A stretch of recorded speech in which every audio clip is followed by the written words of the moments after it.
contacted someone last night because I was feeling a little bit emotional and a little bit off balance. And I had contacted them. Mostly I was just like reaching out and wanting to connect. And I don't necessarily think I kind of just felt like I just wanted to connect. You know, when you just want to connect with another human being, you're feeling kind of all of these emotions. You just want to connect with another human being and be heard about what it is that you're feeling because you're trying to sort it out loud. And I had this moment where I realized that as we were talking, that he was having a whole other dialogue than what I was having. And it really hit home for me when I realized that he thinks I'm talking about him and us. And I wasn't talking about my feelings for him or his feelings for me. That wasn't what I was talking about. I was talking about my own feelings. And they had nothing to do with him at all. They had to do with me. It didn't have anything to do with how I was feeling about him. And I realized we were having two different dialogues, and it was so interesting to me because I kind of just cut it off immediately after that and kind of walked away from the conversation. And it was through technology, because that's how people communicate now. And it was instant message, but I literally just walked away from the conversation and I left feeling really weird. And then I realized that that happens a lot, actually. And I find that it happens a lot, at least for me. It happens a lot where I feel like, and I hear it a lot because I actually coach people in relationships, and I hear it a lot where people are not on the same page.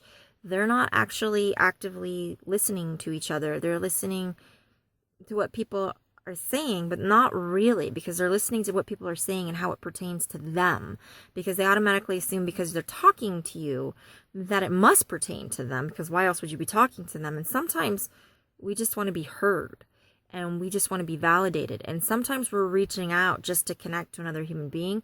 Sometimes we're reaching out because we have feelings and we feel connected to you. So we just assume that you're able to understand, or maybe you would relate to what, we're feeling. And it was interesting because I was just like, it made me actually feel more alone than anything, because I was just like, wow, I can't even express myself to somebody that I feel close to without them making it about them or feeling it was about them. And I hear this all the time in relationships when I do relationship coaching. And I constantly tell people, you need to get on the same page. You're not on the same page. You guys are having two different dialogues, which is what's causing the arguments to happen, because you haven't really discussed what your expectations are of each other and in this relationship, whatever the nature of the relationship is.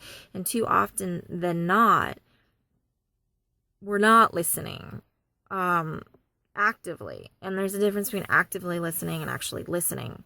Because it's not about you. When you're being an active listener, it really isn't about you. It's about the other person and what they're experiencing and what they're feeling and what's going on with them. Whether it has to do with you or it doesn't have to do with you, it's still not about you.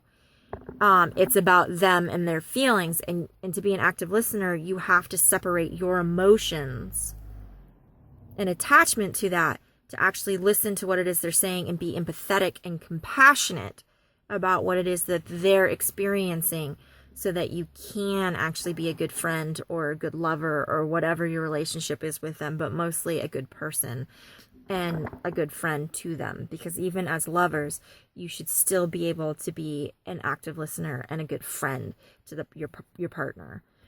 But I don't know, it just kind of threw me back, and I realized how disconnected I am with the people I'm around that I've known for years and years and years.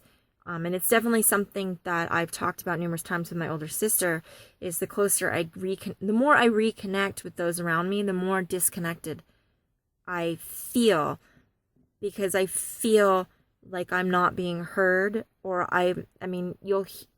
if you know me really closely, you'll hear me say it. Nobody really asks me how I'm doing. I constantly ask people how they are, and I listen to what's going on with them, and I actively listen and will reciprocate with what's going on with them and be compassionate and be empathetic. But then when it turns and it's my turn to talk about what's going on with me, first of all, no one asks. so I don't tell them. And secondly, when they do ask and I start to, they usually will end up cutting me off because it's time for them to go. And it's almost like they're not interested.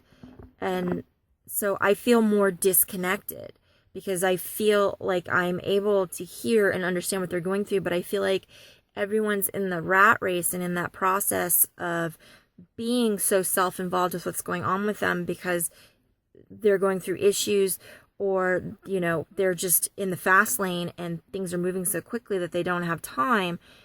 But I feel so disconnected because I don't feel ever really seen. And I don't really feel heard. But I'm really good at being an active listener.